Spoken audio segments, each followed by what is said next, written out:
अध्याय 7 वनस्पति एवं वन्य जीवन। वनस्पति का महत्व।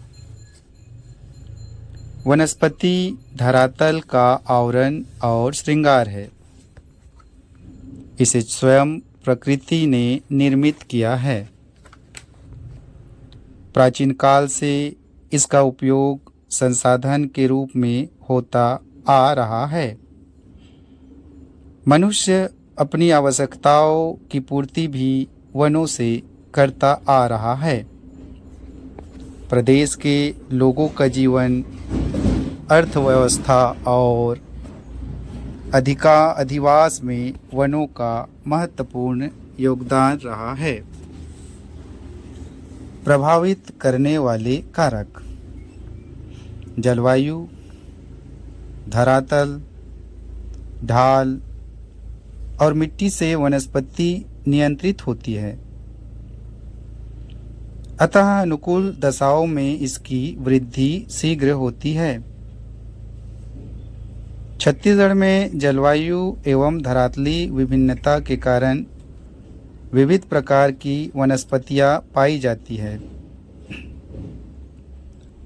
वनस्पति एक प्रकार से परिवेश का बोध कराती है, जहाँ मानव और पशु रहने के लिए अभ्यस्त हो जाते हैं।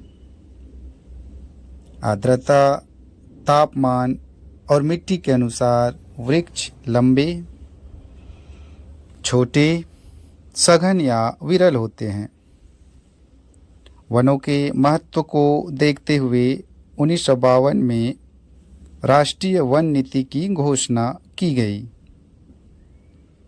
घोषित नीति के अंतर्गत देश में कुल क्षेत्रफल के 1/3 भाग में वन होना चाहिए।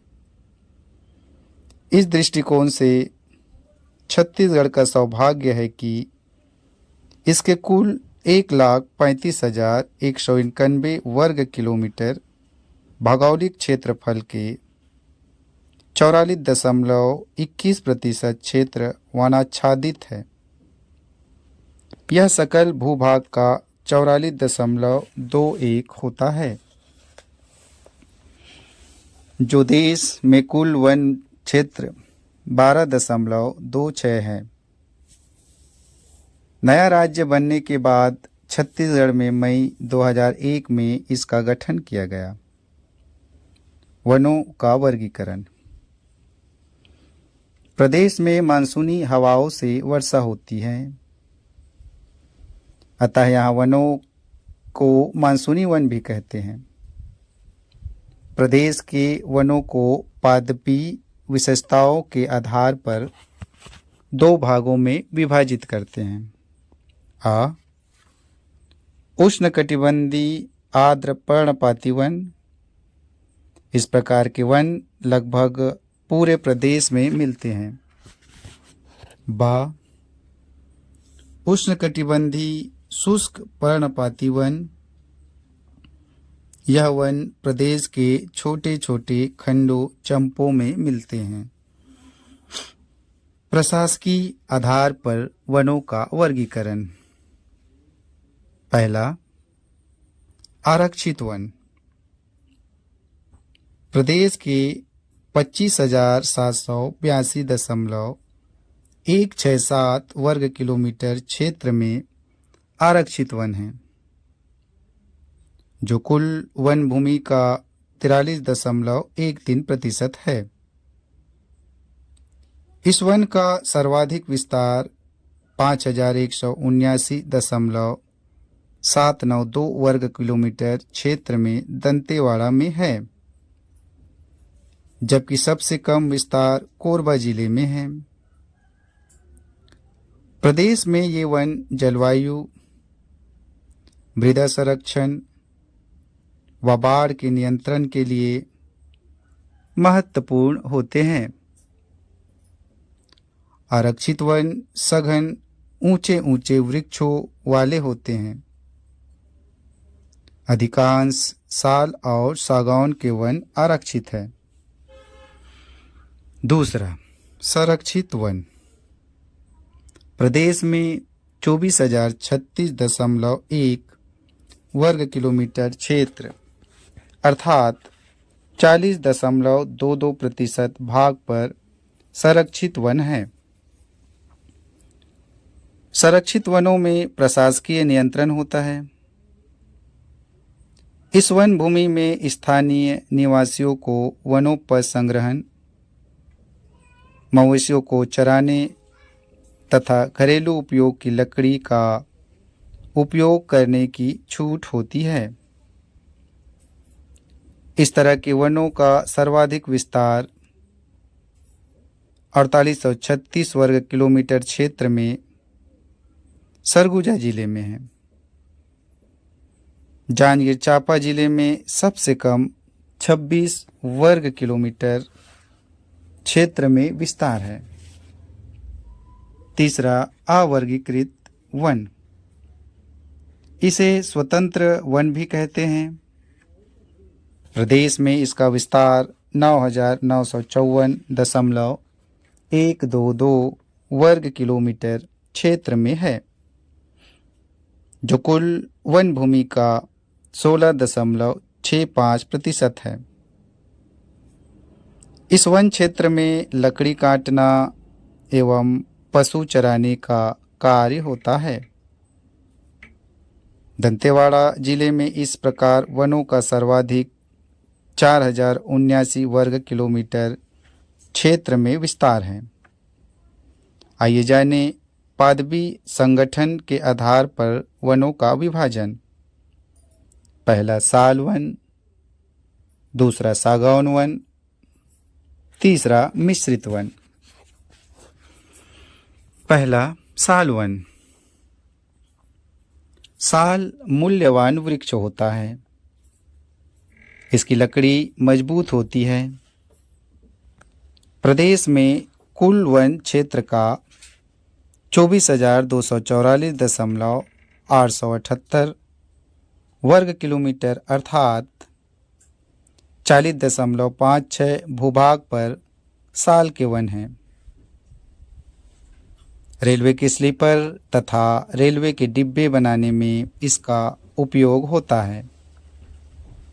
मकान की कड़ी, दरवाजे, खिड़की और खंभे बनाने में भी इसका उपयोग किया जाता है।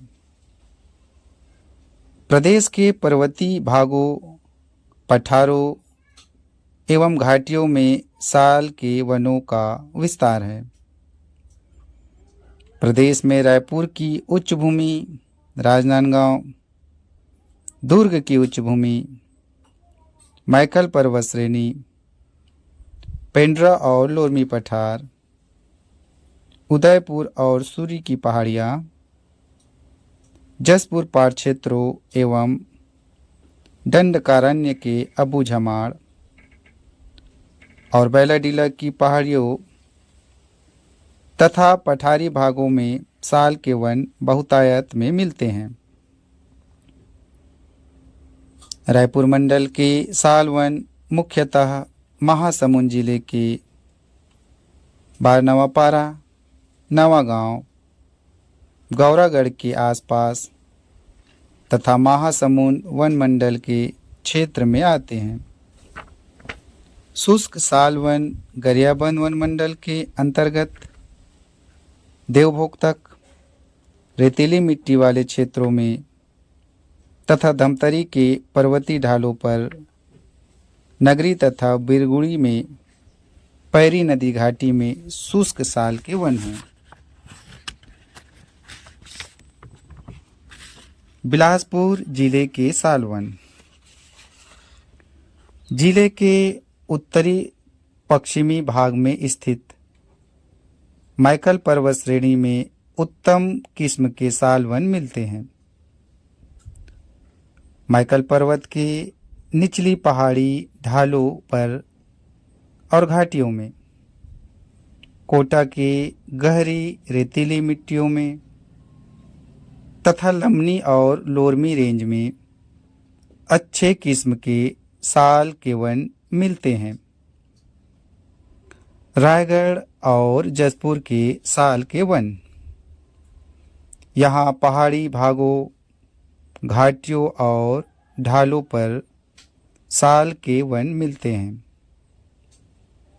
जिनमें ऊपर घाट, नीच घाट और पश्चिमी घाट के साल वन प्रमुख है। रायगढ़ के छार रेंज में उत्तम कोटि के साल वन हैं। ऊपर घाट साल वन जसपुर के पश्चिमी ढलानों पर तथा कुसांग पहाड़ी के आसपास साल के वन हैं। वृक्षों की ऊंचाई 18 से 25 मीटर के मध्य होती है। नीच घाट साल वन नारायणपुर, तपकरा और कुंजारा के ढलानों पर 50% भागों में साल के वन मिलते हैं। यहाँ के वृक्षों की ऊंचाई 15 से 20 मीटर तक होती है। पश्चिमी घाटियों के साल वन धर्मजयगढ़ और साल रेंज के संपूर्ण क्षेत्र तथा पत्थलगांव और लैलूंगा के आसपास विस्तृत है। यहाँ के वृक्षों की ऊंचाई 15 मीटर से 18 मीटर तक होती है। पूर्वी बघेलखंड प्रदेश के साल वन इसके अंतर्गत सरगुजा, बलरामपुर, सूरजपुर और कोरिया जिले आते हैं। शुष्क साल के वन कोरिया रेंज, दक्षिण सरगुजा रेंज पर पर्वतीय भागों पर साल के वन हैं। पर्वतीय भागों पर हल्की मिट्टियों के ऊपर तथा पर्वतों की चोटियों पर साल के वन हैं। करकोतबार, कनाई, रास, पीड़िया, मारटिंगा और पटकुरा विकास खंड में ढालों पर साल के वन हैं। दंडकारण्य प्रदेश यहाँ उत्तर पूर्व कांकेर, दक्षिण पूर्व जगदलपुर, उत्तर पश्चिम नारायणपुर क्षेत्र में साल के वन मिलते हैं। यहाँ के वृक्षों की ऊंचाई 25 मीटर से अधिक होती है। अबूझमाड़ और बैलाडीला की पहाड़ियों में भी साल के वन बहुतायत में हैं। दूसरा, सागौन वन। इसका उपयोग फर्नीचर बनाने में होता है। इस लकड़ी में दीमक नहीं लगता। जलयान निर्माण में भी इसका उपयोग किया जाता है। रेल के डिब्बे के निर्माण में सागौन की लकड़ी का उपयोग होता है। इनकी पत्तियों से छाते तथा दोना बनाते हैं। प्रदेश के कुल वन क्षेत्र के 9.42 भाग पर अर्थात 5633.131 वर्ग किलोमीटर क्षेत्र में पाया जाता है। मैकल पर्वत श्रेणी के सागौन वन। इसे आर्द्र और शुष्क सागौन वनों में विभक्त किया जाता है। आर्द्र सागौन वन डोंगरगढ़ और खैरागढ़ रेंज में मिलता है। यहाँ के वृक्षों की ऊंचाई 21 से 22 मीटर तक होती है। यहाँ के कुल वृक्षों का 30% से 40% तक सागौन के वृक्ष हैं। शुष्क सागौन वन छोटे छोटे चंपों में मिलता है। बालोद रेंज में कहीं कहीं सागौन के वृक्ष मिलते हैं। मैकल पर्वत के पश्चिमी तथा दक्षिणी पश्चिमी भागों में अधिक सागौन के वृक्ष मिलते हैं।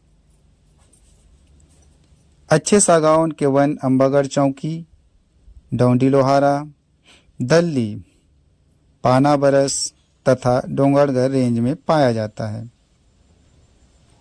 रायपुर में सागौन के वन। रायपुर रेंज में मैदान और पहाड़ी क्षेत्रों में सागौन के वन मिलते हैं। उत्तर रायपुर मंडल में गिद्धपुरी, देवपुर, कोठारी, महासमुंद और बलौदा बाजार के नवा गांव गौरागढ़ में उत्तम किस्म के सागौन मिलते हैं। दक्षिण रायपुर में धमतरी के रिसगांव और नगरी रेंज में तथा गरियाबंद के देवभोग रेंज के कुछ भागों में सागौन के वन हैं। जोंक नदी के किनारे किनारे एक संकरी पेटी में सागौन के वन मिलते हैं। मैदानी भागों में सागौन जोंक नदी के पूर्वी किनारे पर अर्जुनी और महाराजी के मध्य है। रायगढ़ जिला में सारंगढ़ के रतहान खंड में छोटे से चप्पे में सागौन के वन मिलते हैं। रायगढ़ के बोरई दादर रेंज में, पत्थलगांव रेंज में तथा घुरेल, सरिया, कुंजारा और तपकरा में सागौन के वन हैं। दंडकारण्य प्रदेश में पर्वतीय भागों पर सागौन के वन मिलते हैं। उत्तर पूर्वी कांकेर, उत्तर पश्चिम नारायणपुर, पश्चिम तथा उत्तर पश्चिम बीजापुर, भानु प्रतापपुर तथा दक्षिण कोंटा में सागौन के वन मिलते हैं। तीसरा मिश्रित वन उपयोग। इस वन का विस्तार प्रदेश के 50.2% वन भूमि अर्थात 29,894.945 वर्ग किलोमीटर क्षेत्रफल पर है। इस वन में एक विशेष प्रकार का वृक्ष न होकर विविध प्रकार के वृक्ष सम्मिलित रूप में मिलते हैं। ये वन रायगढ़, दुर्ग, बालोद, बेमेतरा, राजनांदगांव, कवर्धा, रायपुर, बिलासपुर, बलौदा बाजार, गरियाबंद, धमतरी, महासमुंद, मुंगेली, बिलासपुर, सरगुजा, कोरिया, जसपुर, कांकेर, बस्तर और दंतेवाड़ा जिलों में मिलते हैं। मिश्रित वनों के घासों की चराई होती है तथा लकड़ी की कटाई जलाऊ लकड़ी एवं फर्नीचर के रूप में होती है। जसपुर रायगढ़ जिले के मिश्रित वन। यहाँ जसपुर के ऊपर घाट, नीच घाट तथा रायगढ़ में मिश्रित वन मिलते हैं। ऊपर घाट मिश्रित वन। ऊपर घाट के साल वनों के बीच बीच में जहाँ मिट्टी साल के वृक्ष के अनुकूल नहीं है, बीच बीच में मिश्रित वन मिलते हैं। वृक्षों का घनत्व 0.4 से 0.1 के मध्य है। वृक्षों की ऊंचाई 12 से 18 मीटर के मध्य है। कुंजरा, तपकरा और नारायणपुर रेंज में मिलते हैं। नीच घाट मिश्रित वन। उथली शुष्क मिट्टी के कारण वृक्षों की ऊंचाई 18 से 24 मीटर के मध्य होती है। यहाँ के वृक्षों का उपयोग जलाऊ लकड़ी के रूप में या कोयला बनाने के काम आता है। दक्षिण रायगढ़। यहाँ सारंगढ़ रेंज, रायगढ़ और खरसिया रेंज में मिश्रित वन फैले हुए हैं। पहाड़ियों के ऊपर उथली मिट्टी वाले क्षेत्रों में मिलते हैं। मिश्रित वन। उत्तर रायपुर वन मंडल में पर्णपाती मिश्रित वन मिलता है, जहाँ स्थानीय वृक्षों में कलमी, साजा, बीजा, धावरा और तेंदू की अधिकता पाई जाती है। महासमुंद जिले में उत्तरी तथा उत्तरी पश्चिमी भागों में सोनाखान रेंज, जोंग नदी के पश्चिम में पिथौरा तथा सरायपाली क्षेत्र के घाटियों तथा नाला के किनारे किनारे रेतीली मिट्टियों के क्षेत्र में शुष्क मिश्रित वन मिलते हैं। इन वनों में बांस भी मिलते हैं। महासमुंद के पूर्वी भाग में मध्यम श्रेणी के वन हैं, जबकि धमतरी रेंज के वन उत्तम श्रेणी का माना जाता है। छुरा रेंज के अनेकों पठारों एवं पहाड़ी ढालों पर रेतीली मिट्टी में मिश्रित वन मिलते हैं। उदंती, पैरी और सोंढूर की घाटियों की काप मिट्टी में साल के वनों का विस्तार है। दुर्ग जिले के मिश्रित वन। यहाँ मिश्रित वन सीमित क्षेत्र में है। जिस क्षेत्र की मिट्टी से जल का निकास नहीं होता वहाँ मिश्रित वन मिलते हैं।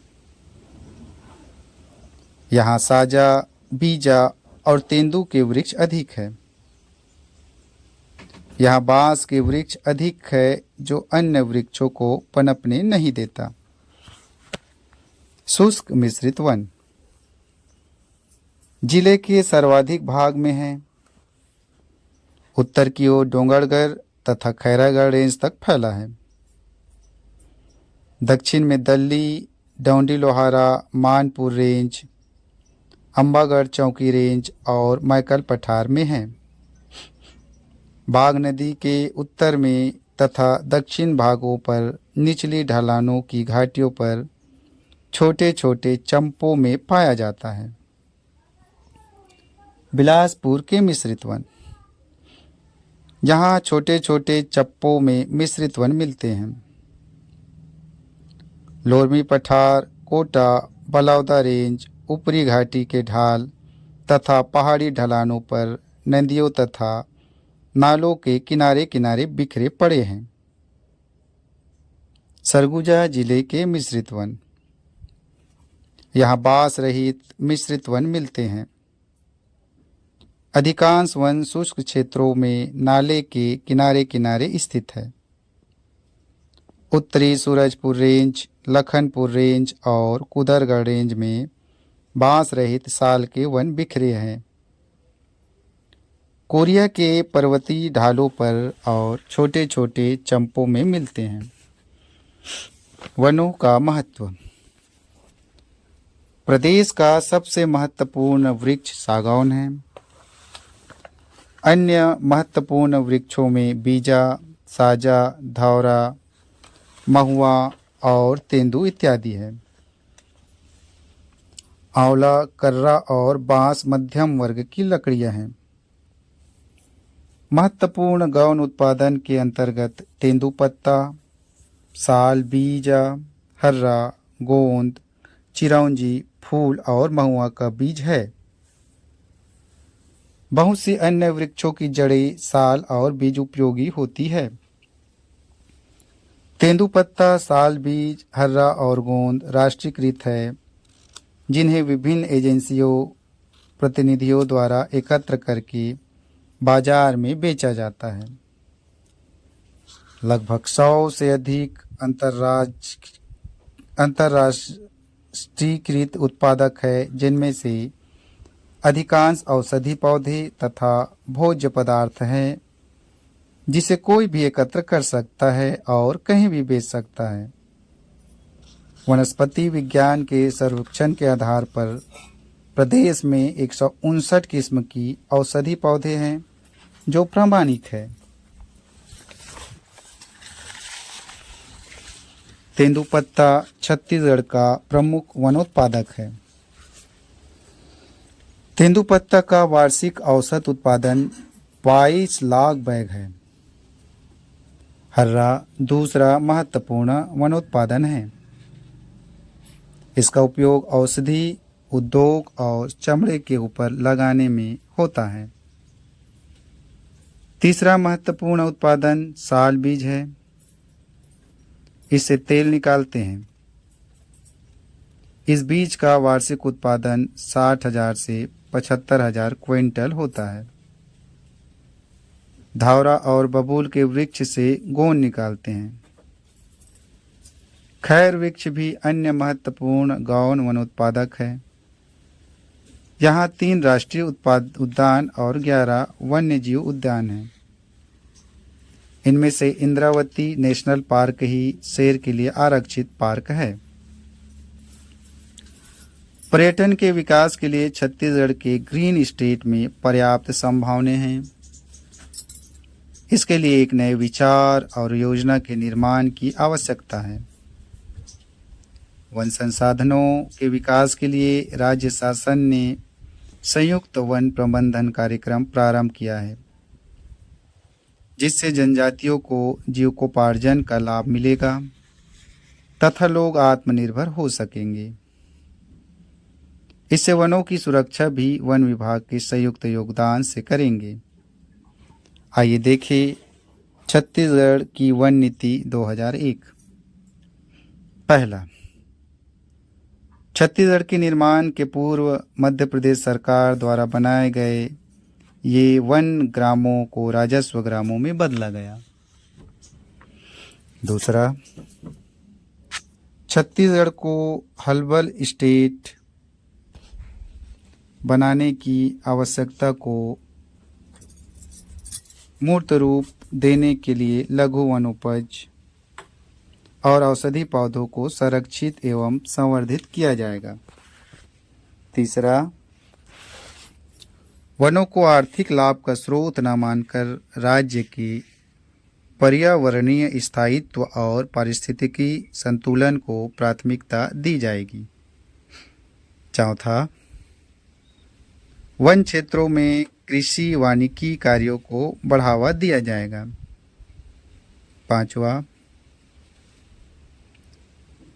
वनों के नज़दीक रहने वाले लोगों के अधिकारों और सुविधाओं को ध्यान में रखते हुए उन्हें खेतों में वृक्ष लगाकर अपनी आवश्यकता की जलाऊ लकड़ी और छोटी इमारती लकड़ी के उत्पादन को बढ़ावा दिया जाएगा। छठा, वनों में होने वाले अपराधों की रोकथाम के लिए वन अपराध ब्यूरो और विशेष न्यायालय का गठन किया जाएगा।